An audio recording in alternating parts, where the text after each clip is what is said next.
साथियों नमस्कार। आज के इस वीडियो में हम लोग प्रारंभिक वर्षों में विकास के विभिन्न आयाम एवं अधिगम से जुड़ी बातों की जानकारी ग्रहण करेंगे। इसके साथ विशेष आवश्यकता वाले बच्चे तथा प्रारंभिक बाल्यावस्था देखभाल एवं शिक्षा, इससे जुड़ी बातों की जानकारी ग्रहण करेंगे। और बिहार में प्रारंभिक बाल्यावस्था देखभाल और शिक्षा, इसके अंतर्गत नवाचार शिक्षा सहित सारी चीज़ों की जानकारियों से संबंधित प्रश्नों के विषय में ग्रहण करेंगे जानकारी। तो आइए, आज का जो पहला प्रश्न है वो है प्रारंभिक वर्षों में विकास के विभिन्न आयाम और अधिगम से जुड़ा हुआ ये प्रश्न है। इसमें कि प्रारंभिक बाल्यावस्था में विकास के आयाम निम्न में से कौन सा है? तो शारीरिक स्वास्थ्य एवं गत्यात्मक विकास, भाषा विकास और संज्ञानात्मक विकास, व्यक्तिक सामाजिक एवं भावनात्मक विकास, संवेदी एवं ग्रहणशीलता का विकास और रचनात्मक एवं सौंदर्य बोध का विकास, या फिर उपरोक्त सभी। तो सही जवाब होगा, सही आंसर होगा उपरोक्त सभी। कारण प्रारंभिक बाल्यावस्था में विकास के जो आयाम हैं वो 6 आयाम है। कितना आयाम है? 6 आयाम है। पहला है शारीरिक स्वास्थ्य एवं गत्यात्मक विकास, दूसरा है भाषा विकास, तीसरा है संज्ञानात्मक विकास, चौथा व्यक्तिक सामाजिक एवं भावनात्मक विकास, पांचवा है संवेदी एवं ग्रहणशीलता का विकास, और छठा है रचनात्मक एवं सौंदर्य बोध का विकास। तो इस तरह से प्रारंभिक बाल्यावस्था में विकास के जो 6 आयाम है उसके बारे में, उसके नामों के विषय में हम लोग देखें। अब है कि आगे का जो प्रश्न है, इन 6 आयामों से रिलेटेड हम लोग जानकारी ग्रहण करेंगे विभिन्न प्रश्नों के माध्यम से। तो आइए उसको देखते हैं। यह है कि शारीरिक स्वास्थ्य एवं गत्यात्मक विकास जो भी बीपीएससी के द्वारा प्रधान शिक्षक हेतु डीएलएड का जो सिलेबस निर्धारित किया गया है, मैंने हर एक टॉपिक को आपके समक्ष एक एक टॉपिक को प्रस्तुत कर रहे हैं ताकि आपको किसी तरह की कोई परेशानी ना हो, और उससे रिलेटेड जो प्रश्न बन रहा है और प्रश्न के साथ साथ संपूर्ण जानकारी का रिवीजन कराने का प्रयास मैं कर रहा हूं। तो आइए, दूसरा जो प्रश्न है वो आयाम से रिलेटेड है। पहला जो आयाम है प्रारंभिक बाल्यावस्था से जुड़ा हुआ, तो शारीरिक स्वास्थ्य एवं गत्यात्मक विकास के अंतर्गत निम्न में से कौन आता है? बृहद एवं लघु गत्यात्मक मांसपेशियों की मजबूती, नियंत्रण और सामंजस्य का विकास, स्थान एवं दिशा के समुचित ज्ञान के साथ शरीर के उपयोग का प्रदर्शन, स्वस्थ आदतों, व्यक्तिगत ध्यान एवं स्वच्छता का प्रदर्शन, विविध प्रकार के भोजन की पहचान, या फिर उपरोक्त सभी। तो सही आंसर होगा उपरोक्त सभी। कारण शारीरिक स्वास्थ्य एवं गत्यात्मक विकास के अंतर्गत ये सभी आता है। क्या आता है? बृहद एवं लघु गत्यात्मक मांसपेशियों की मजबूती, नियंत्रण और सामंजस्य का विकास, दूसरा है स्थान एवं दिशा के समुचित ज्ञान के साथ शरीर के उपयोग का प्रदर्शन, स्वस्थ आदतों, व्यक्तिगत ध्यान एवं स्वच्छता का प्रदर्शन, विविध प्रकार के भोजन की पहचान। ये सभी शारीरिक स्वास्थ्य एवं गत्यात्मक विकास के अंतर्गत आता है, जो प्रारंभिक बाल्यावस्था के एक आयाम हैं। आगे है कि भाषा विकास से संबंधित दूसरा जो आयाम है, भाषा विकास से संबंधित निम्न में से कौन है? तो भाषा विकास यानी सुनने और समझने के कौशलों का विकास, ग्रहणशील और अभिव्यक्ति परक संप्रेषण कौशल का विकास, शब्दावली का विकास और विविध उद्देश्यों के लिए भाषा का प्रयोग, लिखने में रुचि और क्षमता का प्रदर्शन, या फिर उपरोक्त सभी। तो इसका जो सही आंसर होगा वो होगा उपरोक्त सभी। भाषा विकास के अंतर्गत सुनने और समझने के कौशलों का विकास आता है, ग्रहणशील और अभिव्यक्ति परक संप्रेषण कौशल का उपयोग आता है, शब्दावली का विकास और विविध उद्देश्यों के लिए भाषा का प्रयोग आता है, लिखने में रुचि और क्षमता का प्रदर्शन आता है। इसलिए सही आंसर होगा उपरोक्त सभी। चलिए अगला जो प्रश्न है वह है कि संज्ञानात्मक विकास, संज्ञान से रिलेटेड, जानकारी से रिलेटेड निम्न में से कौन सा है? भूत, वर्तमान और भविष्य में होने वाली घटनाओं में अंतर करना, व्यक्ति, स्थान एवं क्षेत्र के बीच संबंध का ज्ञान विकसित करना, संख्या पूर्व एवं संख्या की अवधारणा, पैटर्न का अनुमान एवं माप का आकलन, आंकड़े की समझ, या फिर उपरोक्त सभी। तो देखिए सही आंसर होगा उपरोक्त सभी। कारण संज्ञानात्मक विकास के अंतर्गत बच्चे को भूत, वर्तमान और भविष्य में होने वाली घटनाओं में अंतर करना आना चाहिए, जानना चाहिए। व्यक्ति, स्थान एवं क्षेत्र के बीच संबंध का ज्ञान विकसित होना चाहिए। संख्या पूर्व और संख्या की अवधारणा का विकास उसमें होना चाहिए कि ये अगर 5 कोई संख्या है तो 5 से पूर्व 4 होगा, 5 के बाद 6 होगा, है ना। इस तरह का जो ज्ञान है वो उसके अंदर होना चाहिए, वो संज्ञानात्मक विकास के अंतर्गत आता है। पैटर्न का अनुमान एवं माप का आकलन और आंकड़े की समझ, ये सब का विकास संज्ञानात्मक विकास के अंतर्गत आता है। इसलिए जो आंसर होगा वो होगा उपरोक्त सभी। चलिए आगे है कि व्यक्तिक, सामाजिक एवं भावनात्मक विकास। क्या है कि व्यक्तिक, सामाजिक एवं भावनात्मक विकास से संबंधित निम्न में से कौन सा है? आत्मबोध, स्वनियंत्रण, जीवन कौशल का विकास, नए अनुभव एवं उत्सुकता, स्वतंत्रता एवं स्वायत्तता के भाव का विकास, सहयोग की भावना, दया, सामाजिक संबंध, समूह में अंतःक्रिया, या फिर उपरोक्त सभी। तो इसका जो सही आंसर होगा वो उपरोक्त सभी होगा। कारण व्यक्तिक, सामाजिक और भावनात्मक विकास से जो संबंधित बातें हैं वो है आत्मबोध, स्वनियंत्रण, जीवन कौशल का विकास बच्चों के अंतर्गत होना चाहिए। नए अनुभव और उत्सुकता का विकास होना चाहिए। स्वतंत्रता एवं स्वायत्तता के भाव का विकास, सहयोग करने की भावना, दया की भावना, सामाजिक संबंध, समूह में अंतःक्रिया करने जैसी आदतों का विकास व्यक्तिक, सामाजिक एवं भावनात्मक विकास के अंतर्गत आता है। चलिए आगे है कि संवेदी एवं ग्रहणशीलता का विकास। संवेदी एवं ग्रहणशीलता का विकास से संबंधित विकल्प की पहचान करें।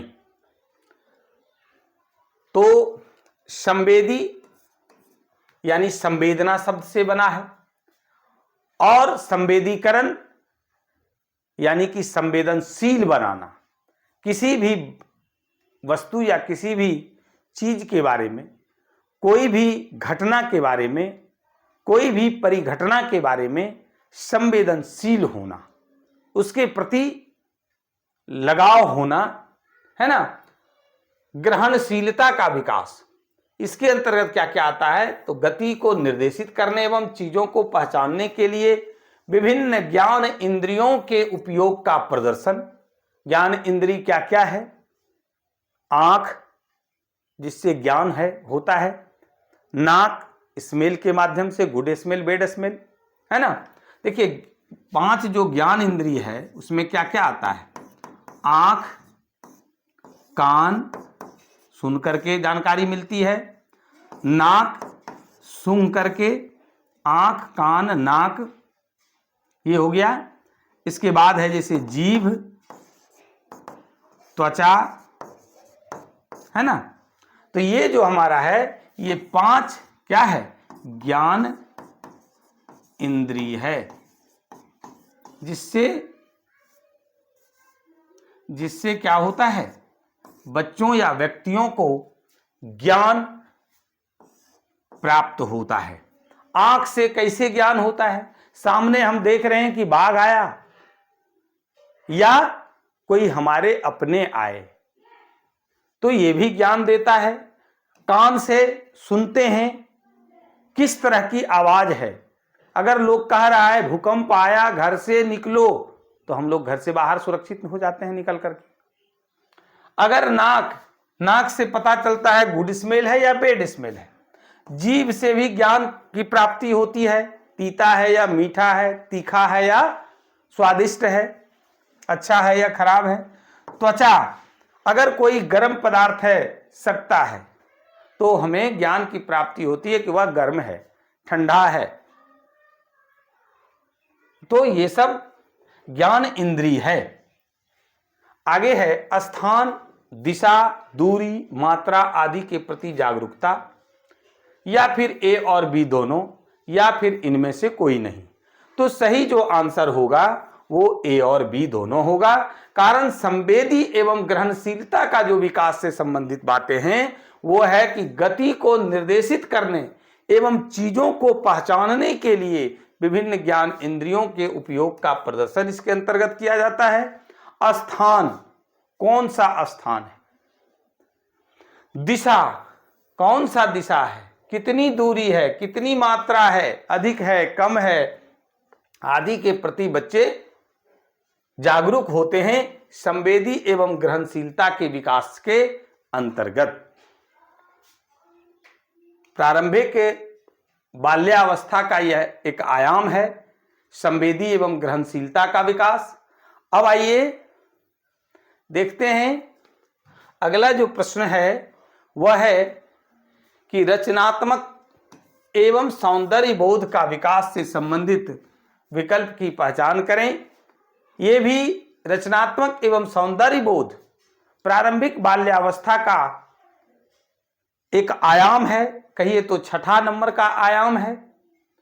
और इससे संबंधित विकल्प कौन है इसकी पहचान करना है तो चित्रांकन करना, मिट्टी के कार्य तथा कला के दूसरे रूपों में वस्तुओं और घटनाओं एवं विचारों का चित्रण, संगीत तथा गीत के लिए प्रवृत्ति, आनंद और अभिव्यक्ति का प्रदर्शन, ए और बी दोनों, या फिर इनमें से कोई नहीं। तो देखिए सही जवाब होगा क्या, ए और बी दोनों। क्योंकि रचनात्मकता की बात कर रहा है, सृजनात्मकता की बात कर रहा है और सौंदर्य बोध की बात हो रही है। और रचनात्मकता के अंतर्गत, सृजनात्मकता के अंतर्गत बच्चे क्या करते हैं, चित्रांकन का कार्य करते हैं, मिट्टी से खिलौना बनाते हैं, घरौंदा, घर, गाड़ी कुछ इस तरह से बनाता है बच्चा। कला के दूसरे रूपों में वस्तुओं या घटनाओं और विचारों का वह चित्रण करता है। संगीत तथा गीत के लिए प्रवृत्ति उसमें आती है, वो गाने और सुनने के इच्छुक होने लगता है, आनंद की अनुभूति होती है और अभिव्यक्ति का वो प्रदर्शन करता है। अपने बातों को, अपने विचारों को, अपनी भावनाओं को वह दूसरों के समक्ष अभिव्यक्त करता है। किसके अंतर्गत, रचनात्मक एवं सौंदर्य बोध के विकास के अंतर्गत। तो इस प्रकार से हम लोग ने देखा कि प्रारंभिक बाल्यावस्था के विकास के 6 आयाम और 6 आयाम से जुड़ी बातों की जानकारी हम लोगों ने ग्रहण किया। अब आगे है कि देखिए प्रारंभिक बाल्यावस्था जो है यानी कि पूर्व प्राथमिक, वो 3 से 6 वर्ष की आयु वर्ग के बच्चे इसमें शामिल होते हैं। 3 से 4 वर्ष जो होता है वो नर्सरी का बच्चा होता है। फिर 4 से 5 LKG का बच्चा होता है और 5 से 6 UKG का बच्चा होता है ना। और इन 3 जो ECC का प्रारंभिक बाल्यावस्था देखभाल और शिक्षा, अभी हम लोग इस पर विशेष आगे बातचीत करेंगे, विस्तार पूर्वक इससे जुड़े प्रश्नों का अध्ययन करेंगे हम लोग। तो अब है कि 3 से 4 वर्ष के बच्चे में किस प्रकार का विकास होता है, कौन कौन से लक्षण आते हैं। फिर 4 से 5 वर्ष के बच्चे में कौन कौन सा लक्षण आता है और इन दोनों में क्या अंतर है। फिर 5 से 6 वर्ष के बच्चे में क्या अंतर आता है और इससे फिर इसमें क्या अंतर होता है, यहां से फिर इसमें क्या विकास करता है। इन सारी बातों से रिलेटेड हम लोग प्रश्न देख रहे हैं। अब आइए, पहला जो बच्चा नर्सरी का होता है जिसका उम्र 3 से 4 वर्ष का होता है, उस बच्चों 3 से 4 वर्ष के बच्चों, डबल टाइप हो गया क्या, बच्चों की विकासात्मक विशेषता निम्न में से कौन सा है। अंगुलियों की मांसपेशियों पर अपर्याप्त नियंत्रण होता है, यानी अंगुली पर कोई नियंत्रण क्या है, अपर्याप्त नियंत्रण होता है।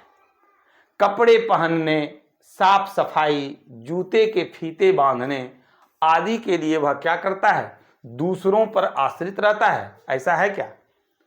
वयस्कों से अधिक संपर्क और व्यक्तिगत ध्यान की चाह उसमें होती है क्या। सक्रिय किंतु आक्रामक नहीं, ऐसा होता है क्या, या फिर उपरोक्त सभी। तो इसका सही जो आंसर होगा वो होगा उपरोक्त सभी। कारण 3 से 4 वर्ष के जो बच्चे होते हैं, नर्सरी के जो बच्चे होते हैं, उन बच्चों की ये विकासात्मक विशेषता आपके समक्ष प्रस्तुत किया गया है, रखा गया है कि नर्सरी के जो बच्चे होते हैं, 3 से 4 वर्ष के जो बच्चे होते हैं, उसमें के अंगुलियों की मांसपेशियों पर अपर्याप्त नियंत्रण होता है। कपड़े पहनने के लिए, साफ सफाई के लिए, जूता का फीता बांधने के लिए, इस सब के लिए वो दूसरों पर आश्रित होता है। नर्सरी के बच्चे ये काम अपने से नहीं कर पाते हैं। वयस्कों से अधिक संपर्क और व्यक्तिगत ध्यान की चाह इन बच्चों के अंतर्गत होता है। सक्रिय ये होता है लेकिन आक्रामक नहीं होता है, यानी ये उपरोक्त जो भी विशेषता है वो किसका है, नर्सरी के बच्चों का विकासात्मक विशेषता है। अब आइए आगे देखते हैं कि इसके बाद का जो बच्चा 4 से 5 वर्ष के जो बच्चे होते हैं, यानी कहने का मतलब LKG का जो बच्चा होता है, 4 से 5 वर्ष का बच्चा यानी कि LKG का जो बच्चा होता है, इस बच्चे में विकासात्मक विशेषता क्या क्या है। शारीरिक गतिविधि पर बेहतर नियंत्रण, अधिक आत्मविश्वास, हठधर्मी होने की प्रवृत्ति, सहयोग में आनंद, या फिर उपरोक्त सभी। तो इसका जो सही आंसर होगा वो उपरोक्त सभी होगा। अब देखिए, अभी हम लोगों ने साल भर पहले 3 से 4 वर्ष के बच्चे, नर्सरी के बच्चे और LKG के बच्चे में विकासात्मक विशेषता में क्या अंतर है उसको भी देख लेते हैं। शारीरिक गतिविधि पर बेहतर नियंत्रण होता है, उस पर अपर्याप्त नियंत्रण होता है, लेकिन यहां पर बेहतर नियंत्रण होता है, अधिक आत्मविश्वास होता है, हठधर्मी होने की प्रवृत्ति होती है, बच्चे हठी हो जाते हैं, जिद्दी टाइप का है, व्यवहार वो प्रदर्शित करने लगते हैं और सहयोग करने में, किसी का सहयोग करने में वो आनंदित हो जाता है, उसको अच्छा लगता है। तो ये सभी जो है वो एलकेजी के बच्चे यानी 4 से 5 वर्ष के बच्चों की विकासात्मक विशेषता है। चलिए आगे देखते हैं। 5 से 6 वर्ष के बच्चों की विकासात्मक विशेषता निम्न में से क्या है? अब ये 5 से 6 वर्ष, अभी हम लोग देखे थे 5 से 6 वर्ष का बच्चा यानी कि यूकेजी का बच्चा, कौन क्लास है? यूकेजी के बच्चों का विकासात्मक विशेषता इसमें से क्या क्या है? तो मांसपेशियों पर अच्छा नियंत्रण, अधिक आत्मविश्वास, व्यवहार में हठधर्मिता, लगातार सक्रिय, ऊर्जावान और आक्रामक रहना, या फिर उपरोक्त सभी। तो देखिए इसका भी आंसर क्या होगा? उपरोक्त सभी होगा। कारण जो यूकेजी के बच्चा होता है, 5 से 6 वर्ष के जो बच्चे होते हैं, उसका जो विकासात्मक विशेषता है ये सभी है। उसका मांसपेशियों पर अच्छा नियंत्रण होता है, अधिक आत्मविश्वास होता है, व्यवहार में वो हठधर्मी होता है, लगातार सक्रिय, ऊर्जावान और आक्रामक रहता है।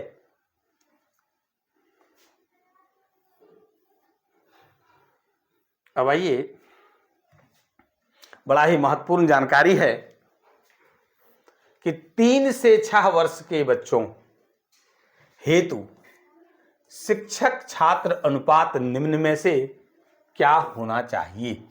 3 से 6 वर्ष का मतलब हुआ कि ECCE के बच्चे, है ना, early child care and education, ये जो बच्चे हैं ये प्री प्राइमरी है, पूर्व प्राथमिक बच्चे हैं। यानी नर्सरी, अभी जो चर्चा कर रहे थे, LKG, UKG, यानी ये बच्चा आंगनबाड़ी का है। किसका है? आंगनबाड़ी या फिर बालबाड़ी, है ना, या फिर कहिए तो प्ले स्कूल का बच्चा है। किसका बच्चा है? प्ले स्कूल का बच्चा है, किंडरगार्टन का बच्चा है ना। तो इस बच्चे के लिए शिक्षक छात्र अनुपात निम्न में से क्या होना चाहिए? कितने बच्चों पर एक शिक्षक होना चाहिए? 1:30, 1:25, 1:20 या फिर इनमें से कोई नहीं। तो 3 से 6 वर्ष के बच्चों के लिए, ECCE के बच्चों के लिए, आंगनबाड़ी के बच्चों के लिए 1:20 यानी 20 बच्चों पर एक शिक्षक की अनिवार्यता होनी चाहिए। चलिए आगे देखते हैं कि 3 वर्ष से छोटी आयु के बच्चों के लिए यानी क्रेंच के लिए शिक्षक छात्र अनुपात निम्न में से क्या होना चाहिए?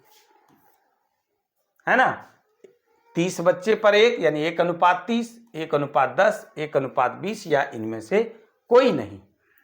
तो इसका जो होगा वो 1:10 होगा, यानी कि 10 बच्चे पर एक शिक्षक का होना जरूरी है।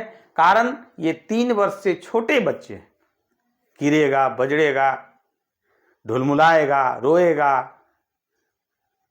तो आपस में पकड़ा पकड़ी भी कर लेगा। तो ऐसे बच्चों को संभालने के लिए मात्र 10 बच्चे पर एक शिक्षकों की अनिवार्यता है, एक शिक्षक होना चाहिए। चलिए आगे है, टॉपिक बदल रहा है और वह टॉपिक है कि विशेष आवश्यकता वाले बच्चे की बात हो रही है तथा प्रारंभिक बाल्यावस्था देखभाल एवं शिक्षा। देखिए अभी तक हम लोग जो पढ़ रहे थे या देख रहे थे, रिवीजन कर रहे थे, या जानकारी ग्रहण कर रहे थे, वो सामान्य बच्चे की बात हो रही थी। कौन सा बच्चे की बात हो रही थी? सामान्य बच्चे की बात हो रही थी। और अब हम लोगों को विशेष आवश्यकता वाले बच्चे के विषय में जानकारी ग्रहण करना है। तो विशेष आवश्यकता वाला बच्चा कौन हुआ? विकलांग बच्चा। विकलांग बच्चा चाहे वो कान से हो, चाहे वो आंख से हो, चाहे वो हाथ से हो या पैर से हो, ये बच्चे इसमें आते हैं। विशेष आवश्यकता और किसको है? प्रथम पीढ़ी के अभ्यर्थी, शिक्षार्थी, जिसके घर में कोई माहौल नहीं है पढ़ाई का, आज तक उसके परिवार के कोई सदस्य विद्यालय नहीं गए, शिक्षा से नहीं जुड़े हैं, उनके घर में किसी प्रकार का कोई शिक्षा नाम का कोई चीज ही नहीं है। ऐसे सब बच्चों को विशेष आवश्यकता वाले बच्चे के अंतर्गत रखा जाता है। तो विशेष आवश्यकता वाले बच्चों के लिए अलग सेवाएं ऐतिहासिक किस मॉडल दृष्टिकोण पर आधारित है, जो कि कमियों और इलाज के मामले में बच्चों की जरूरतें बताते हैं। कौन सा मॉडल है वो? चिकित्सा मॉडल, शिक्षा मॉडल, उपचार मॉडल या इनमें से कोई नहीं? तो सही इसका आंसर होगा कि चिकित्सा मॉडल।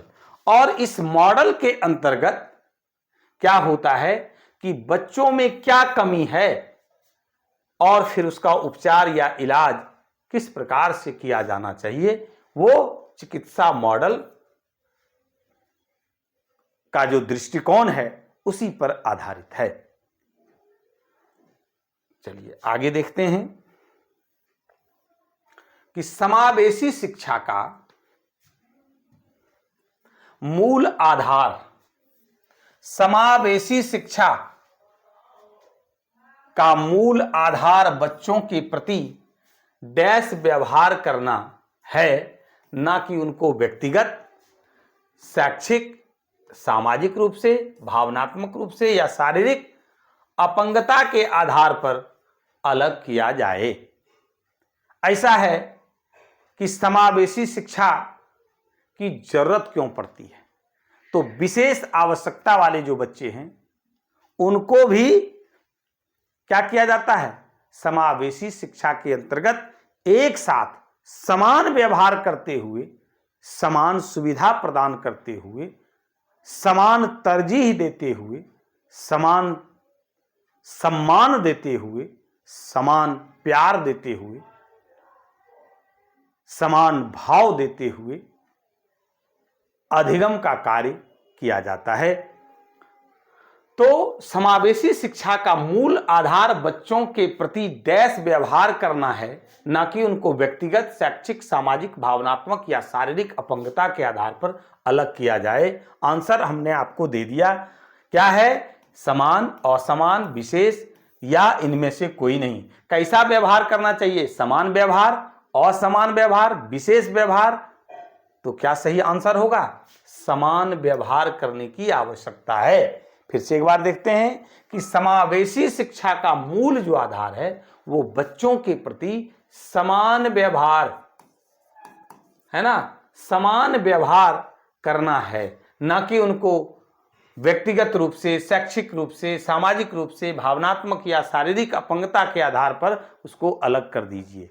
ये अलग करना हम शिक्षकों का कर्तव्य नहीं है, बल्कि हम लोगों का कर्तव्य है कि समान व्यवहार करना है, समान भाव देना है, समान रूप से सम्मान देना है, समान रूप से प्यार देना है, समान रूप से उसको सुविधा उपलब्ध कराना है, ताकि उसको ये कभी फील ना हो कि हम विशेष आवश्यकता वाले बच्चे हैं।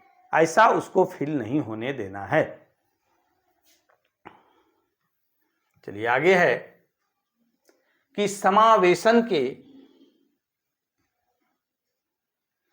कौन से सूत्रों के माध्यम से उच्च गुणवत्ता की प्रारंभिक बाल्यावस्था कार्यक्रम और सेवाओं के उपयोग सहभागिता और समर्थन से किया जा सकता है। वो क्या सूत्र है? विवरणात्मक सूत्र है या एकात्मक सूत्र है, सहयोगात्मक सूत्र है, या इनमें से कोई नहीं? तो सही आंसर होगा विवरणात्मक सूत्र के माध्यम से समावेशन के, विवरणात्मक सूत्र के माध्यम से उच्च गुणवत्ता के प्रारंभिक बाल्यावस्था कार्यक्रम और सेवाओं के उपयोग सहभागिता और समर्थन से किया जा सकता है। अब है कि बच्चों की प्रारंभिक अवस्था में विशेष शैक्षिक आवश्यकताओं की पहचान के लिए माता पिता या फिर अभिभावकों और अन्य हितधारकों को निम्न में से क्या अनिवार्य है? कैसे आप उसकी पहचान करेंगे? है ना? क्या है प्रश्न? कि बच्चों की प्रारंभिक अवस्था में विशेष शैक्षिक आवश्यकताओं की पहचान करने के लिए एक माता पिता या अभिभावकों और अन्य हितधारकों का निम्न में से क्या अनिवार्य है? संवेदीकरण, आमुखीकरण, प्रशिक्षण या उपरोक्त सभी? तो सही आंसर होगा उपरोक्त सभी। कारण इसके लिए माता पिता, अभिभावक या जो भी अन्य हितधारक हैं उनका संवेदीकरण होना जरूरी है। यानी कि संवेदीकरण का मतलब वो उसके प्रति संवेदनशील हों। आमुखीकरण का मतलब हुआ कि कहिए तो प्रारंभिक अवस्था में, शुरुआत में उससे क्या कहते हैं, उसको मिलन करवाइए, तब वो जानेगा कि आखिर बच्चों की प्रारंभिक अवस्था में विशेष शैक्षिक आवश्यकताएं की पहचान किस प्रकार से करेंगे और इससे संबंधित उन्हें प्रशिक्षण देने की आवश्यकता है। तो ये उपरोक्त सभी आंसर होगा। यानी संवेदीकरण के द्वारा, आमुखीकरण के द्वारा और प्रशिक्षण के द्वारा माता पिता, अभिभावक और अन्य हितधारकों को बच्चों की प्रारंभिक अवस्था में विशेष शैक्षिक आवश्यकताओं की पहचान वो कर पाएंगे। उसके लिए ये अनिवार्य है। आगे है कि विशेष आवश्यकता वाले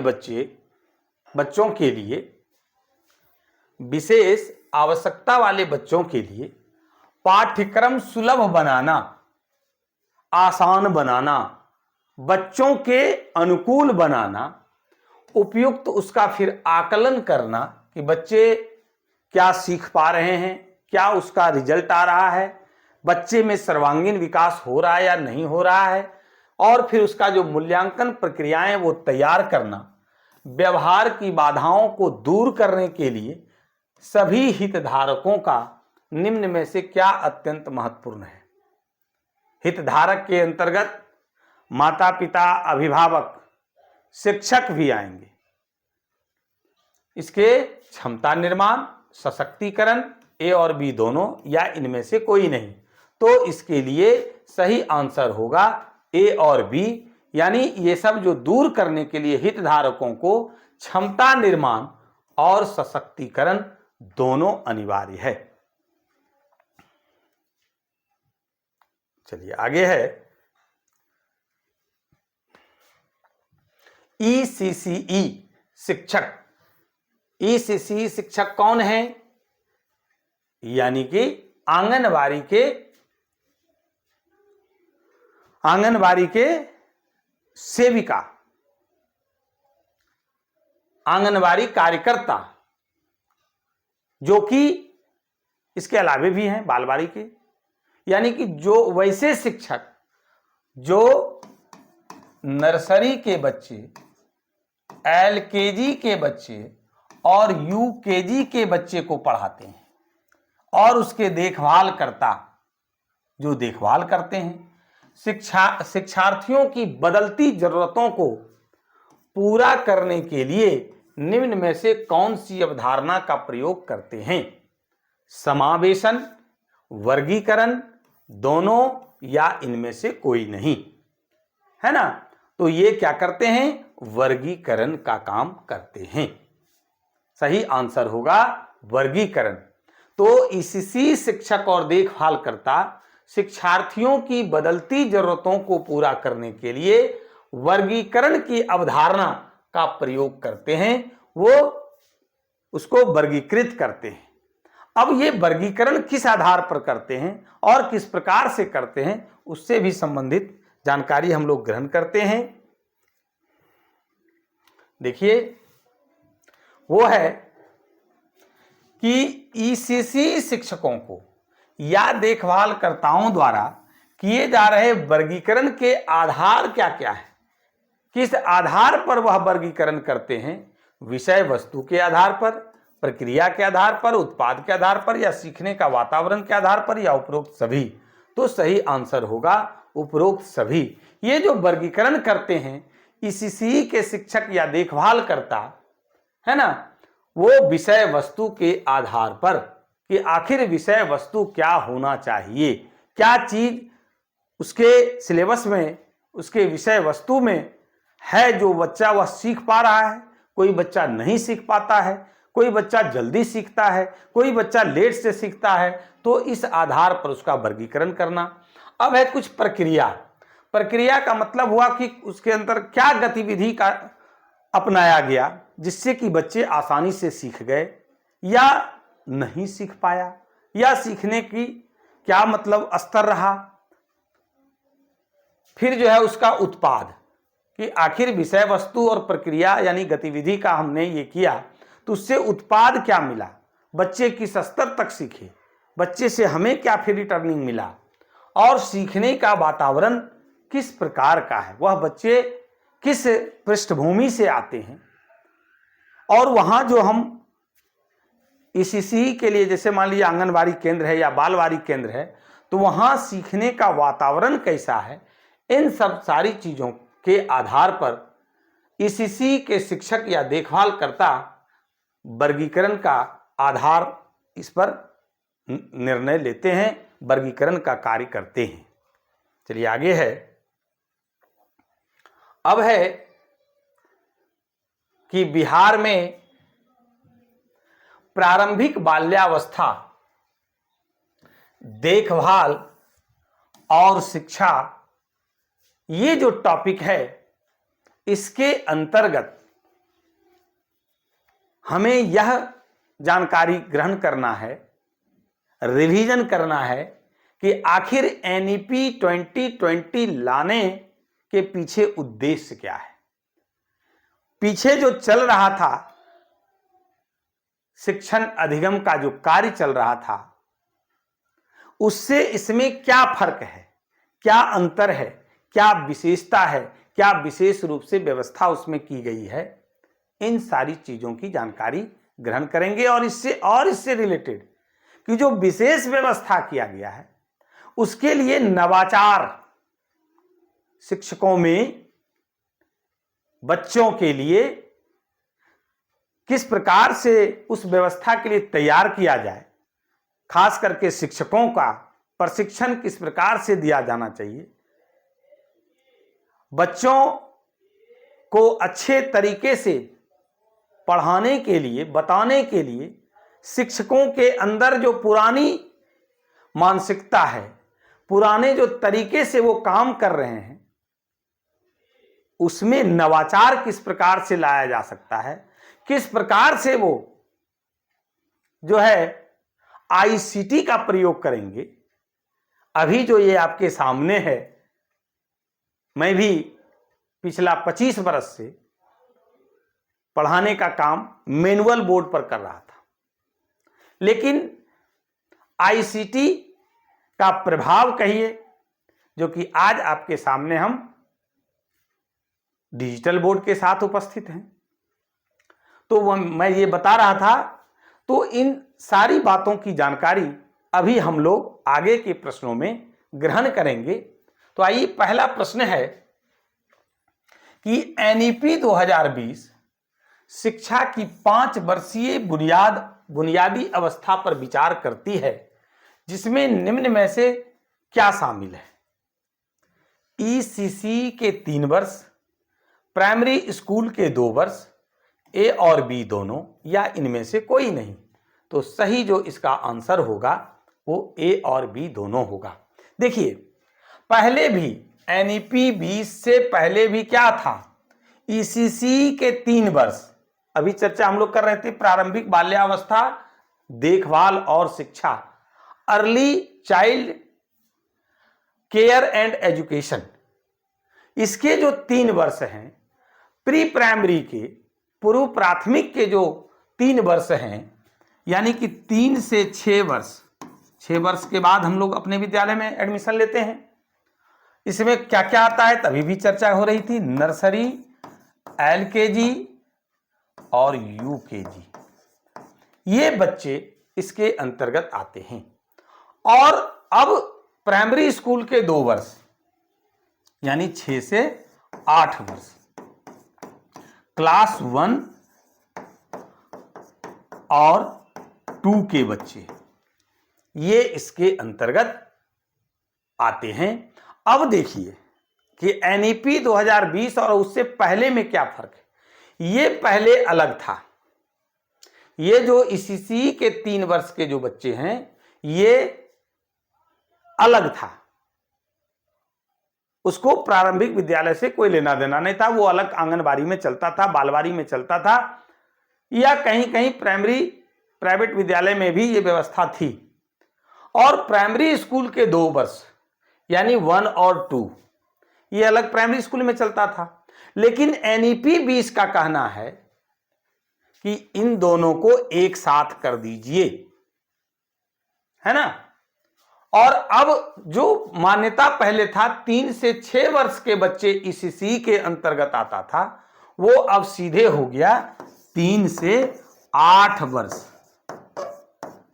और आगे का जो प्लानिंग है एनईपी 20 का कि आंगनबाड़ी या बालवाड़ी को भी प्राथमिक विद्यालय से संबंधित कर दिया जाए, एक ही बिल्डिंग के अंतर्गत आंगनबाड़ी के भी बच्चे रहेंगे, कारण इसको दोनों को क्या कर दिया गया है, एक कर दिया गया है। पहले जो 3 से 6 वर्ष के बच्चे थे, पूर्व प्राथमिक के जो बच्चे थे, वो अलग स्थान पर, अलग केंद्रों पर, यानी आंगनबाड़ी केंद्र, किंडरगार्टन या बालवाड़ी या प्ले स्कूल जो कि अलग होता था, अब उसको एनईपी 2020 उसको भी एक साथ कर दिया है। और यहां पर ईसीसी का जो 3 वर्ष होता था, 3 से 6 वर्ष, उसको बढ़ा करके 3 से 8 वर्ष कर दिया गया है।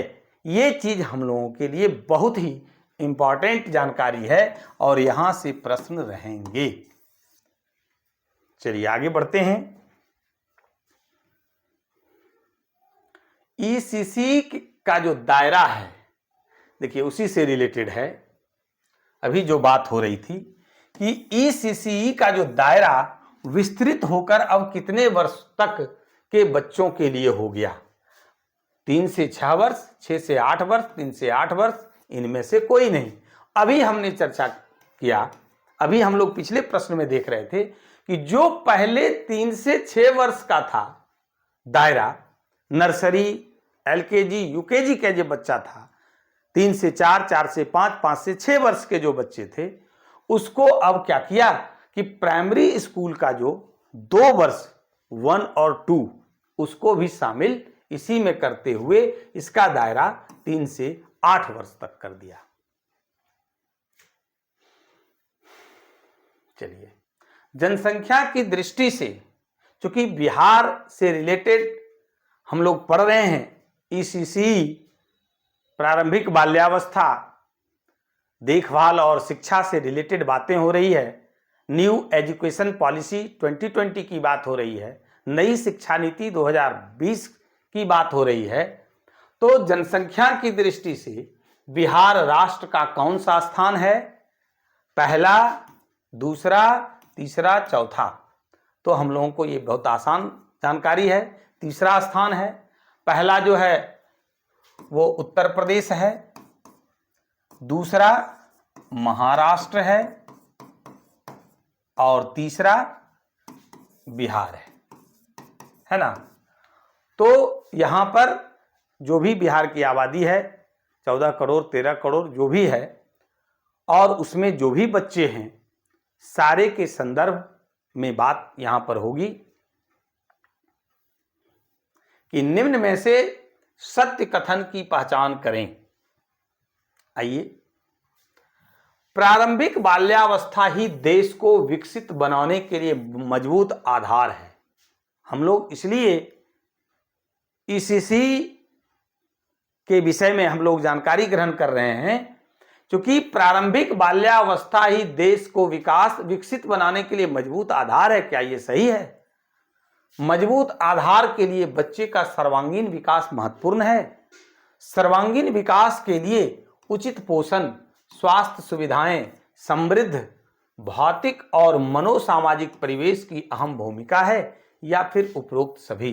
तो देखिए, इसका सही आंसर होगा उपरोक्त सभी। ये उपरोक्त तीनों कथन सत्य है और ये प्रारंभिक बाल्यावस्था की विशेषता है कि प्रारंभिक बाल्यावस्था ही देश को विकसित बनाने के लिए मजबूत आधार है। इसलिए यहां पर शिक्षकों को बिल्कुल सजग होकर के, संवेदनशील होकर के काम करने की आवश्यकता है। मजबूत आधार के लिए बच्चे का सर्वांगीण विकास महत्वपूर्ण है, तभी वो क्या होगा, एक आप विकसित राष्ट्र की अगर कल्पना करते हैं या विकसित राष्ट्र अगर बनाना है तो बच्चे को बनाना पड़ेगा। सर्वांगीण विकास के लिए बच्चों को उचित पोषण चाहिए, स्वास्थ्य सुविधाएं चाहिए, समृद्ध भौतिक एवं मनोसामाजिक परिवेश की अहम भूमिका होती है। तो आंसर होगा उपरोक्त सभी। आगे देखते हैं कि भारत में 19वीं शताब्दी के उत्तरार्ध में प्रारंभिक बाल्यावस्था देखभाल और शिक्षा का औपचारिक दस्तावेजीकरण प्रारंभ हुआ, जिसके प्रमुख अग्रणियों में से निम्न में से कौन थे? गिजुभाई बधेका, ताराबाई मोदक, मारिया मोंटेसरी या उपरोक्त सभी। तो देखिए, सबसे पहले भारत के में 19वीं शताब्दी के उत्तरार्ध, 19वीं शताब्दी का मतलब पहले क्या हुआ, 1801 से लेके 1899, और कह रहा है कि उत्तरार्ध, यानी कि उत्तरार्ध का मतलब क्या हुआ, 1850 के बाद, 1850 के बाद प्रारंभिक बाल्यावस्था देखभाल और शिक्षा यानी CCE, ECC है ना, इस पर काम शुरू हुआ। कब? 1850 के बाद। तो क्या उस समय हुआ क्या? सिर्फ दस्तावेजीकरण हुआ, खाका तैयार किया गया, कागजी काम किया गया, और उस कागजी काम में अग्रणी भूमिका किनका था? गिजुभाई बधेका का, ताराबाई मोदक या मारिया मोंटेसरी या उपरोक्त सभी।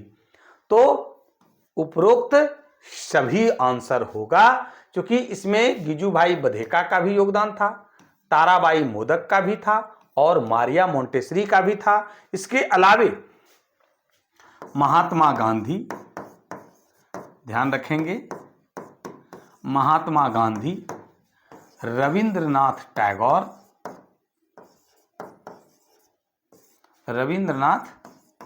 टैगोर और जाकिर हुसैन, डॉक्टर जाकिर हुसैन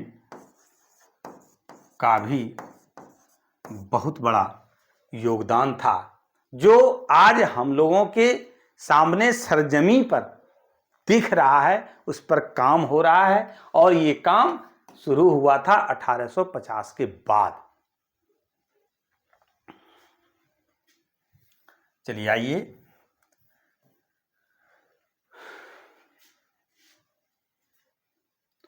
भारत सरकार द्वारा कब एकीकृत बाल विकास योजना ICDS को प्रारंभ किया गया? ICDS मतलब इंटीग्रेटेड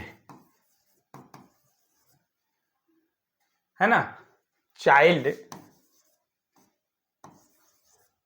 डेवलपमेंट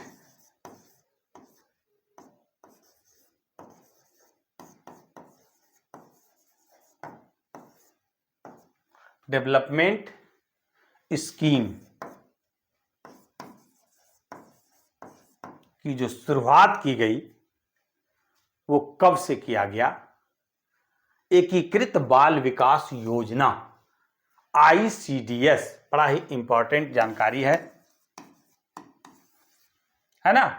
एकीकृत बाल विकास योजना ICDS, integrated child development scheme, कब शुरू किया गया? 2 अक्टूबर 1975, 2 सितंबर 1975, 2 अक्टूबर 1977 या फिर 2 सितंबर 1977। तो ये सही आंसर होगा 2 अक्टूबर 1975 को एकीकृत बाल विकास योजना यानी ICDS का प्रारंभ किया गया। अब है कि इसका मुख्य घटक कौन कौन है। एकीकृत बाल विकास योजना ICDS, integrated child development scheme के अंतर्गत मुख्य घटक इसके निम्न में से कौन सा है? प्रारंभिक बाल्यावस्था देखभाल और शिक्षा एवं विकास, पोषण से संबंधित परामर्श, स्वास्थ्य सुविधाएं और टीकाकरण, सामुदायिक जागरूकता या फिर उपरोक्त सभी। तो सही आंसर होगा उपरोक्त सभी। कारण एकीकृत बाल विकास योजना ICDS, integrated child development scheme के मुख्य जो घटक हैं वो है कि प्रारंभिक बाल्यावस्था देखभाल और शिक्षा एवं उसका विकास, पोषण से संबंधित परामर्श, क्योंकि उसको पोषण अगर सही नहीं मिलेगा, पौष्टिक भोजन सही नहीं मिलेगा तो उसका शारीरिक और मानसिक विकास नहीं हो पाएगा। और जब स्वस्थ शरीर के अंदर ही स्वस्थ मस्तिष्क का विकास होता है, इस चीज की भी जानकारी हमें प्राप्त है। स्वास्थ्य सुविधाएं और टीकाकरण, बच्चों को जो समय समय पर टीका जो दिया जाता है उसकी भी सुविधाओं की बात ये करता है। और सामुदायिक जागरूकता जो सबसे जरूरी है कि बच्चों को सर्वांगीण विकास के लिए, उसके स्वास्थ्य विकास के लिए, उसके मानसिक विकास के लिए, उसके भावनात्मक और संवेदनात्मक विकास के लिए सामुदायिक जागरूकता होना बहुत जरूरी है। इसके अंतर्गत समुदाय के लोग, उसके माता पिता, अभिभावक और जो भी उससे संबंधित लोग हैं उनको जागरूक करने की बहुत जरूरी है, जागरूक करना बहुत आवश्यक है। तो ये सब जो है वो एकीकृत बाल विकास योजना यानी ICDS, integrated child development scheme के प्रमुख घटक हैं, जो कि 2 अक्टूबर 1975 को प्रारंभ किया गया था। अब है कि आंगनबाड़ी केंद्रों पर निम्न में से कौन सी सुविधाएं प्रदान की जाती है जो बच्चों के सर्वांगीण विकास में महत्वपूर्ण है। देखिए, आंगनबाड़ी जो है वो ECCE का ही एक क्या है, यूनिट है, इकाई है। और ECC जो कार्यक्रम है इसका संचालन स्थल कहिए है कौन, आंगनबाड़ी केंद्र, जो बिहार में खूब सफलतम तरीके से इसका संचालन किया जा रहा है। तो आंगनबाड़ी केंद्रों पर कौन सी सुविधाएं प्रदान की जाती है जो बच्चों के सर्वांगीण विकास में महत्वपूर्ण है। 0 से 6 आयु समूह के बच्चे, गर्भवती महिलाएं, स्तनपान कराने वाली माताएं या उपरोक्त सभी। तो देखिए, आंगनबाड़ी केंद्रों पर ये सभी लोग यानी उपरोक्त सभी, ये सभी लोग क्या होते हैं, सभी लोगों के लिए सुविधाएं प्रदान की जाती है। यानी वहां 0 से लेकर के 6 आयु समूह के बच्चे होते हैं। गर्भवती महिलाएं, गर्भवती माताएं जिनके गर्भ में बच्चा पल रहा है, उनका भी टीकाकरण, उनका भी सही से देखरेख की जाती है, ताकि जो बच्चे जन्म लेंगे वो बच्चे स्वस्थ हों, वो बच्चे सही हों, तभी वो सही से शिक्षा ग्रहण करेगा और तब उस बच्चे का सर्वांगीण विकास होगा और फिर हम एक समृद्ध और विकसित राष्ट्र की कल्पना हम कर सकते हैं। बच्चे ही हमारे भविष्य हैं। इसके साथ साथ जो स्तनपान कराती है माताएं, उनके लिए भी आंगनबाड़ी केंद्रों पर सुविधाएं मुहैया कराई जाती है। इसलिए आंसर होगा उपरोक्त सभी। चलिए आगे है कि आंगनबाड़ी के मुख्य हितधारकों में निम्न में से कौन शामिल किए जाते हैं?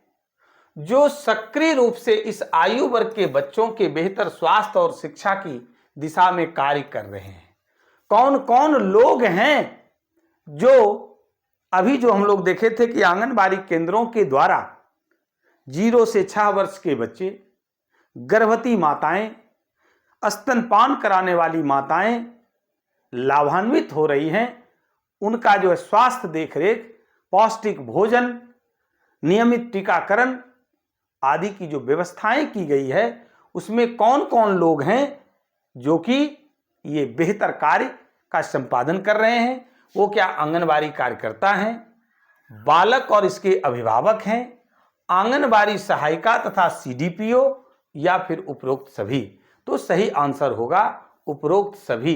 इन सभी के सहयोग से ये कार्य किया जा रहा है। आंगनबाड़ी कार्यकर्ता या आंगनबाड़ी सेविका, सहायिका शायद खाना बनाने वाली को बोला जाता है, और जो मदद करती है, बालक और इसके अभिभावक, आंगनबाड़ी सहायिका देखिए आ ही गया है, और सीडीपीओ ये ब्लॉक लेवल की पदाधिकारी होती है, बाल विकास परियोजना पदाधिकारी, बाल विकास परियोजना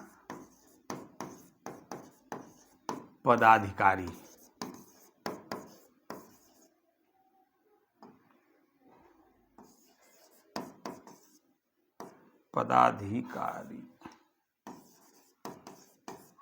है ना? तो ये सभी शामिल हैं इसके अंतर्गत। अब आइए कि एनईपी 2020, नई शिक्षा नीति 2020, न्यू एजुकेशन पॉलिसी 2020 ने किसे औपचारिक स्कूल प्रणाली में शामिल करते हुए स्कूली ढांचे में एक अहम परिवर्तन किया है? इस प्रश्न को भी अभी हम लोग इन डिटेल में देखे थे। कौन सा बच्चा को शामिल किया? 3 से 6 वर्ष के बच्चे, 0 से 3 वर्ष के बच्चे, 0 से 6 वर्ष के बच्चे, या फिर 6 से 8 वर्ष के बच्चे? 6 से 8 वर्ष के बच्चे पहले से शामिल थे, तो इसमें जो शामिल किया गया है वो 3 से 6 वर्ष के बच्चे, यानी ए नंबर आंसर होगा।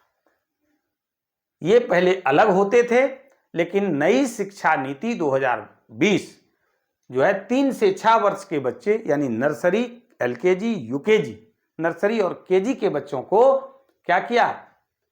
जो है औपचारिक स्कूल प्रणाली में, अभी जो चर्चा कर रहे थे, प्राथमिक विद्यालय में ही इसको भी टैग कर दिया है। और आगे हम लोग प्रश्न देखेंगे कि इसका लक्ष्य कब तक रखा गया है, ताकि आंगनबाड़ी केंद्र को भी प्राथमिक विद्यालय कैंपस में ही चलाने का निर्णय लिया गया है, ताकि ये जो ईसीसीई है, जिसका कि दायरा 3 से 6 वर्ष से बढ़ाकर 3 से 8 वर्ष किया गया, यानी कि नर्सरी, यूकेजी, एलकेजी, यूकेजी और 1-2 इन 5 वर्ष के बच्चों का सही से देखरेख हो, प्रभावी तरीके से शिक्षण अधिगम का कार्य हो और उसका सर्वांगीण विकास हो सके। चलिए आगे है कि नई शिक्षा नीति, नई शिक्षा नीति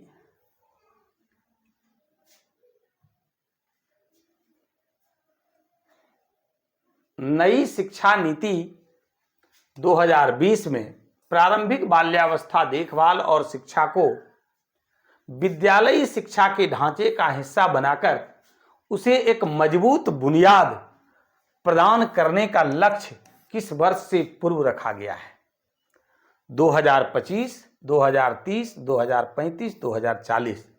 तो इसका सही जो जवाब होगा वो 2025 तक है ना, कि नई शिक्षा नीति 2020 में प्रारंभिक बाल्यावस्था देखभाल और शिक्षा यानी ECCE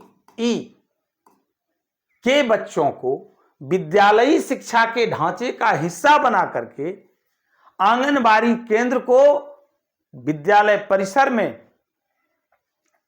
प्रतिस्थापित करना है उसे, अब करके उसको मजबूत बुनियाद प्रदान करने का लक्ष्य 2025 तक रखा गया है, जो कि अभी हम लोग चर्चा भी कर रहे थे। चलिए आगे है कि राज्य में प्रारंभिक बाल्यावस्था शिक्षा की चुनौतियां एवं नवाचार। अब है कि अभी जो हम लोग देख रहे थे कि 3 से 6 वर्ष के बच्चों को भी प्रारंभिक विद्यालयों में उसके आंगनबाड़ी केंद्र को प्रतिस्थापित करने की बात NEP 2020 के अंतर्गत कहा गया है।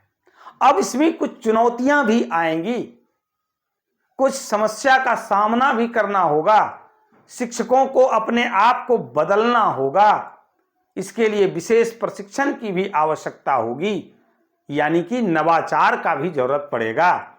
और ये जो बच्चे हैं ECCE के जो बच्चे हैं, यहां तक कि आपका नर्सरी से लेके 2 तक 3 वर्ष से लेके 8 वर्ष तक के जो बच्चे हैं, उन बच्चों को खेल और इससे रिलेटेड गतिविधि ही शिक्षा का क्या है?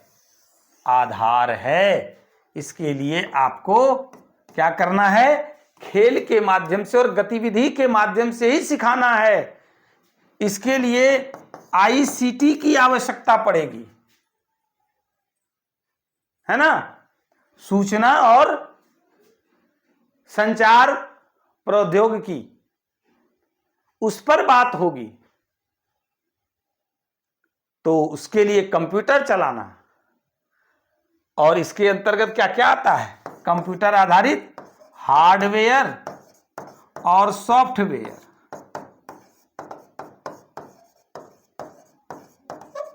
तो ये भी शिक्षकों को सीखना है। आज जो ये देख रहे हैं व्यवस्था ICT के ही अंतर्गत है, कि जो पहले मैनुअल बोर्ड से पढ़ाई होती थी, स्केच पेन से उस पर लिखते थे, और आज आपके सामने ये डिजिटल बोर्ड, बिल्कुल हाईटेक जो व्यवस्था आई है, वो ICT का ही देन है। तो इसके लिए शिक्षकों में नवाचार लाना भी है, शिक्षक को इसके अनुकूल बनाना भी है, और शिक्षकों को खुद बनना भी है। तो एक तरह से ये चुनौती भी है। तो इन सब सारी बातों से रिलेटेड जानकारी हम लोग कुछ आगे का जो प्रश्न है उसके माध्यम से ग्रहण करेंगे। तो बिहार में पहला जो प्रश्न है कि प्रारंभिक शिक्षा स्तर पर सीखने का प्रतिफल सुनिश्चित करने के लिए NEP 2020 राष्ट्रीय शिक्षा नीति न्यू एजुकेशन पॉलिसी 2020 द्वारा प्रस्तावित मूलभूत साक्षरता और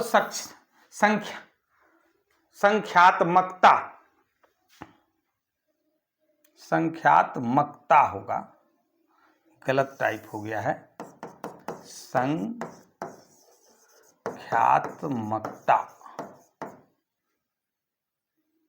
है ना, यहां पर क होगा। संख्यात्मकता FLN को लागू करने का लक्ष्य कब तक निर्धारित किया गया? अब ये FLN क्या है? तो वही है मूलभूत साक्षरता और संख्यात्मकता। यानी एफ से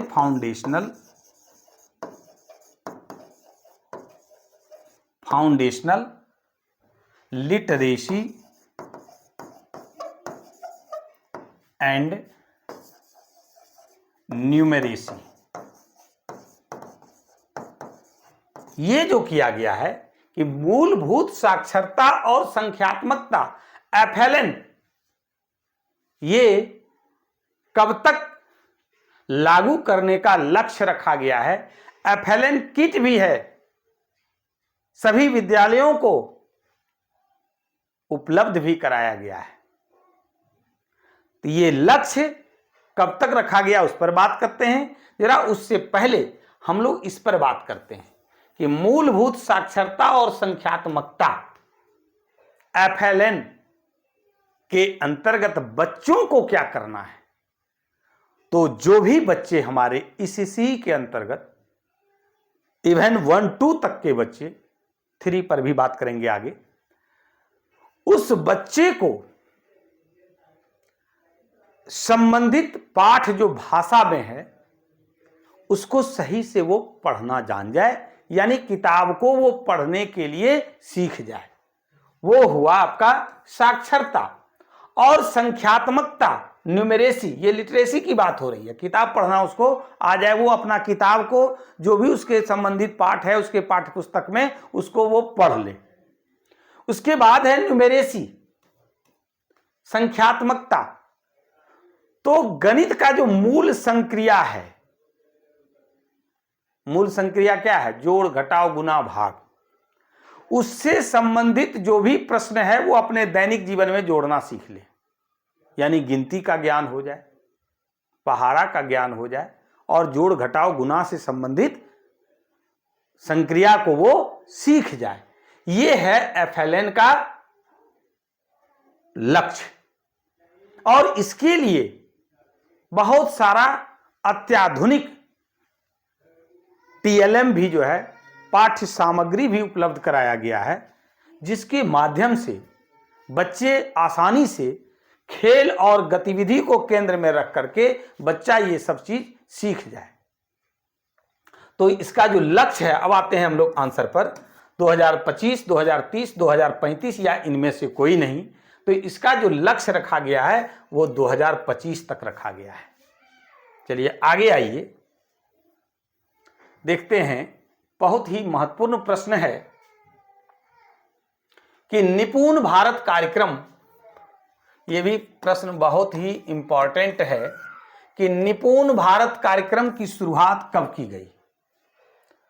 2021, 2022, 2023, 2020। तो ये प्रारंभ किया गया 2021 में, और इसी का एक यूनिट था वो जो एफएलएन की बात हो रही थी। एफएलएन की जो बात कर रहे थे, है ना, फाउंडेशनल लिटरेसी एंड न्यूमेरेसी की जो बात हो रही थी, वो इसी का एक यूनिट है, इसी का एक इकाई है, इसी के अंतर्गत ये निर्धारित है। निपुण भारत कार्यक्रम, स्किल इंडिया प्रोग्राम जो है वो इसी के अंतर्गत है, और जो शुरू कब किया गया, 2021 में। आगे है कि निपुण भारत कार्यक्रम के अंतर्गत कब तक कक्षा 3 के बच्चों के लिए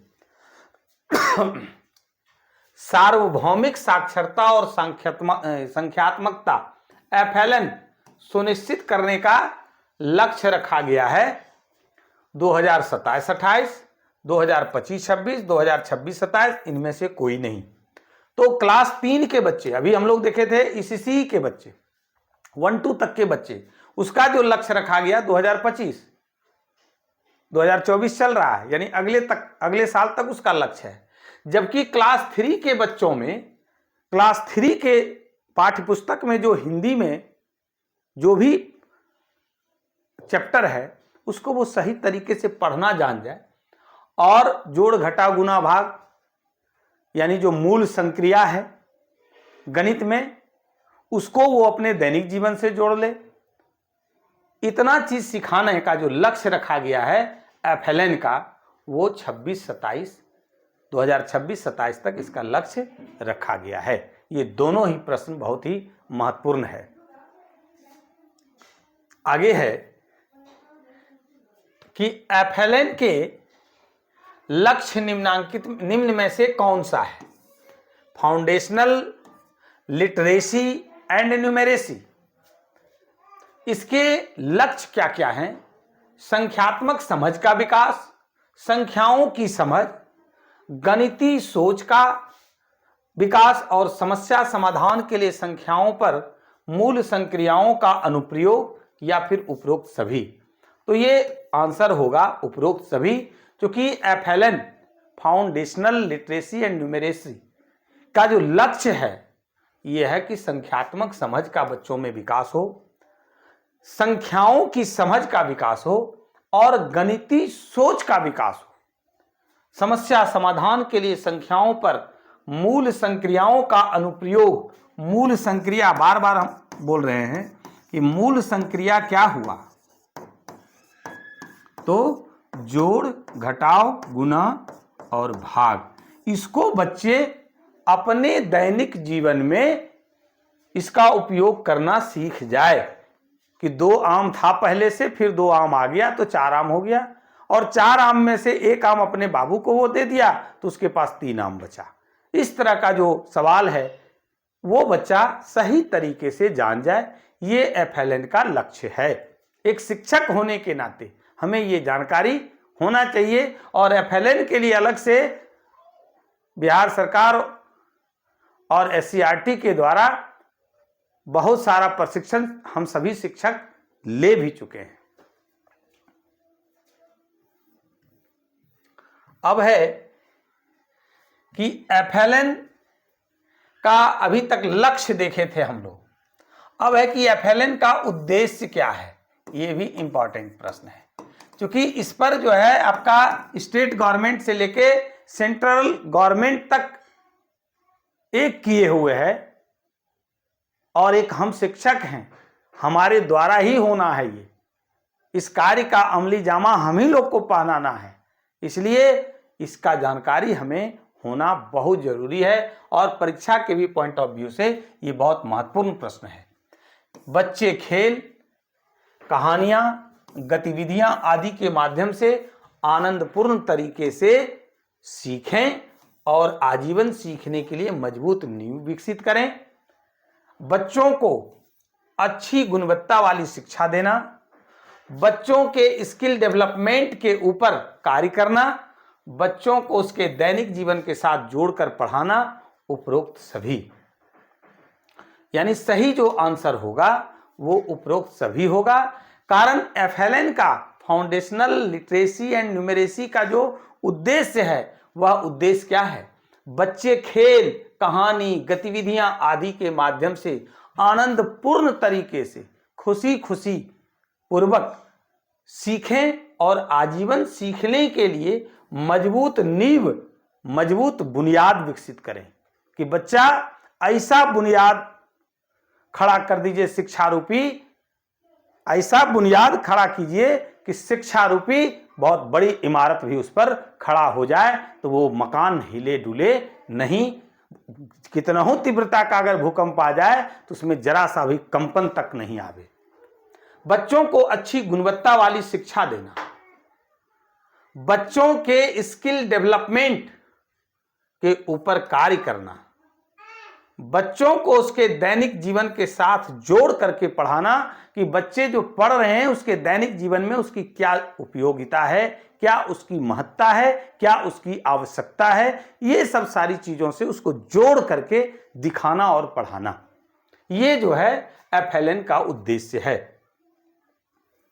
चलिए आगे है कि निम्न में से कौन सा स्थान बच्चों को सीखने के लिए एक विशेष व्यवस्था दे सकता है, जो पाठ्य पुस्तकों तथा ब्लैक बोर्ड का साथ देते हुए बच्चों के लिए बहु इंद्रिय अनुभव प्रस्तुत कर सकता है। वो है बहुआयामी, द्विआयामी, त्रिआयामी, इनमें से कोई नहीं।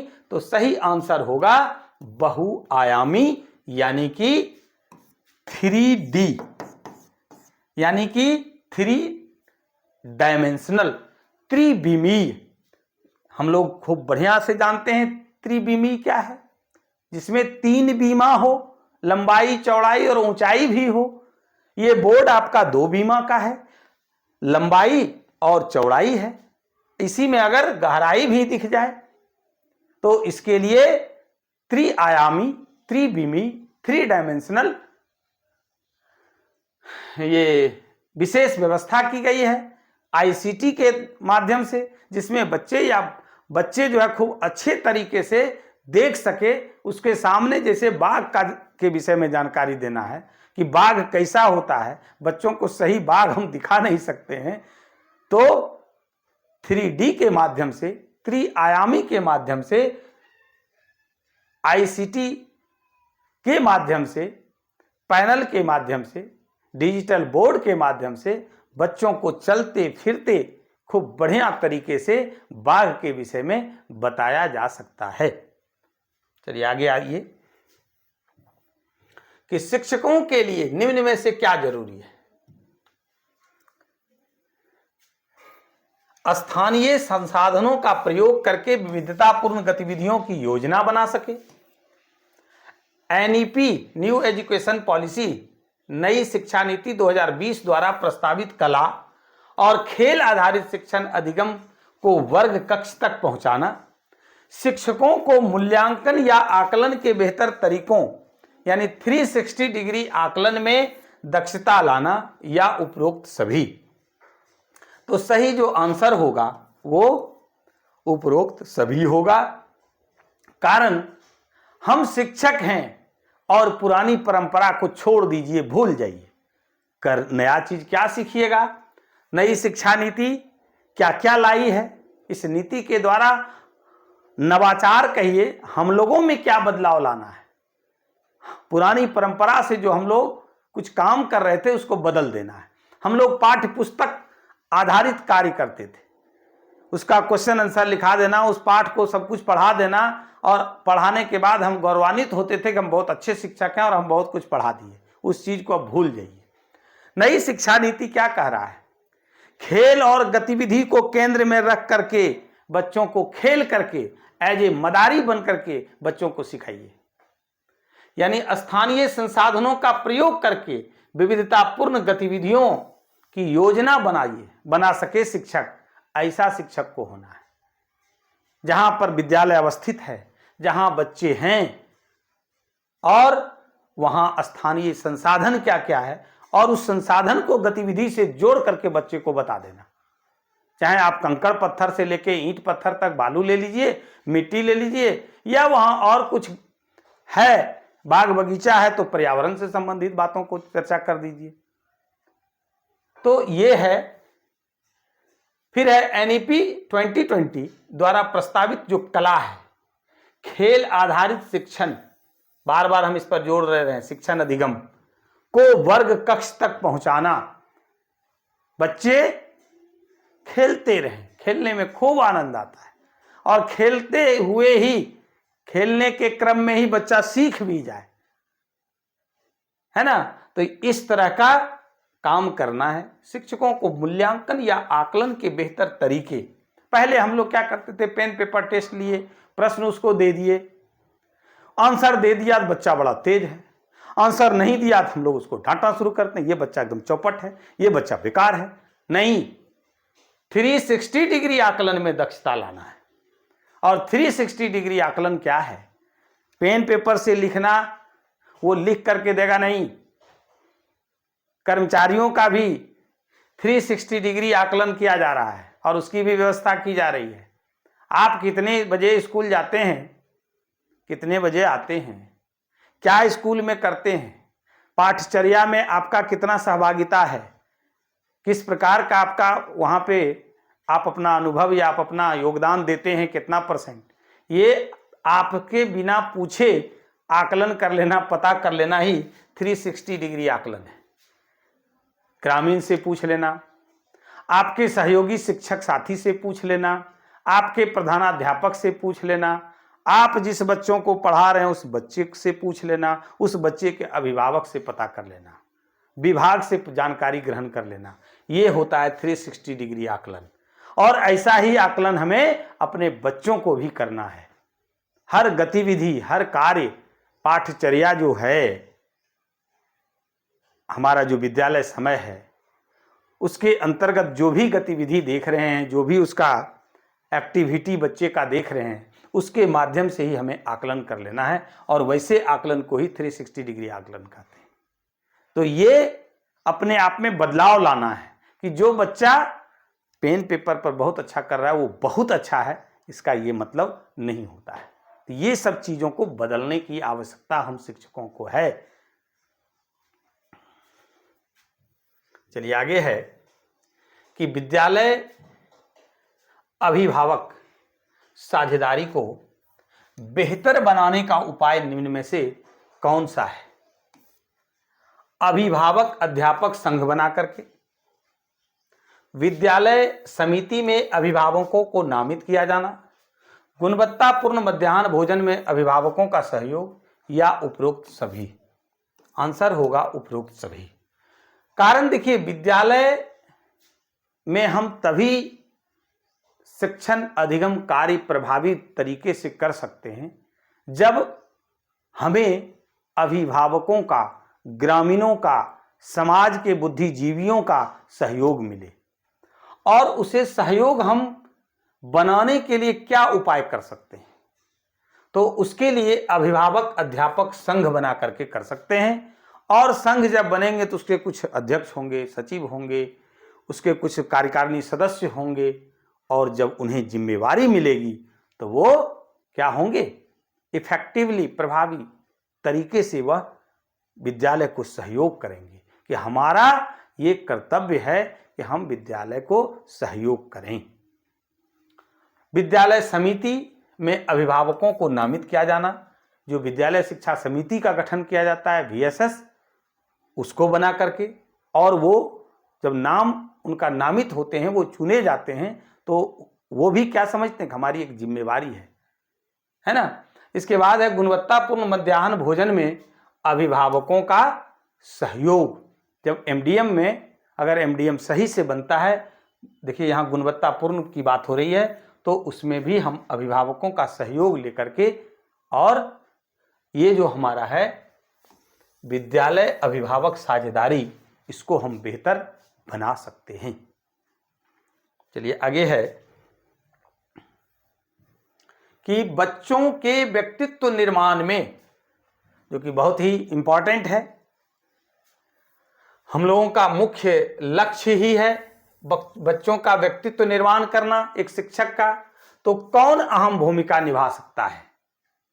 अभिभावक, स्थानीय समुदाय, A और B दोनों, या इनमें से कोई नहीं? तो आंसर होगा A और B दोनों। यानी बच्चों के व्यक्तित्व निर्माण में अभिभावक की अहम भूमिका होती है और स्थानीय समुदाय की भी अहम भूमिका होती है। आगे है कि प्रारंभिक विद्यालयों में और कक्षाओं में, प्रारंभिक विद्यालयों और कक्षाओं में समावेशी माहौल बनाने के लिए एक शिक्षक को क्या करना चाहिए? बहुत ही इंपॉर्टेंट प्रश्न है, शिक्षक का कर्तव्य से जुड़ा हुआ है ना, कि कक्षाओं में समावेशी माहौल बनाने के लिए शिक्षक को क्या करना चाहिए? बाल केंद्रित शिक्षा शास्त्र एवं बहु प्रतिभागी सिद्धांत, बहु प्रतिभा के सिद्धांत, ये अलग हो जाएगा, सिर्फ बहु प्रतिभा के सिद्धांत पर अमल करना, शिक्षकों को हर बच्चे की अधिगम क्षमता पर भरोसा जताना, बच्चों के व्यक्तित्व का सम्मान करना, या फिर उपरोक्त सभी? तो सही आंसर होगा उपरोक्त सभी, है ना। प्रारंभिक विद्यालयों और कक्षाओं में समावेशी माहौल बनाने के लिए एक शिक्षक को बाल केंद्रित शिक्षा शास्त्र और बहु प्रतिभा के सिद्धांत पर अमल करना होगा। शिक्षकों को हर बच्चे की अधिगम क्षमता पर भरोसा जताना होगा, विश्वास करना होगा और बच्चों के व्यक्तित्व का सम्मान करना होगा। यानी कि आंसर होगा उपरोक्त सभी। अब है कि बाल केंद्रित शिक्षा शास्त्र का सार क्या है। पीवीआई प्रश्न है, बाल केंद्रित शिक्षा शास्त्र का सार क्या है? हर बच्चे की खासियत समझना, बच्चे को उनकी शैली में सीखने के लिए प्रेरित करना, या फिर ए और बी दोनों, इनमें से कोई नहीं। तो देखिए, बाल केंद्रित शिक्षा शास्त्र का जो सार है वो है कि हर बच्चे की खासियत समझना। क्या है? हर बच्चे की खासियत को समझना, बच्चे को उनकी शैली में सीखने के लिए प्रेरित करना। इसलिए सही आंसर होगा सी नंबर, यानी ए और बी दोनों। आज का वीडियो आपको कैसा लगा आप हमें कमेंट करके जरूर बताएंगे। अगर वीडियो अच्छा लगा हो तो लाइक और शेयर जरूर करिएगा। जो लोग चैनल पर नए हैं वो चैनल को सब्सक्राइब कीजिए। आज के इस वीडियो को देखने के लिए बहुत बहुत शुक्रिया, बहुत बहुत शुक्रिया।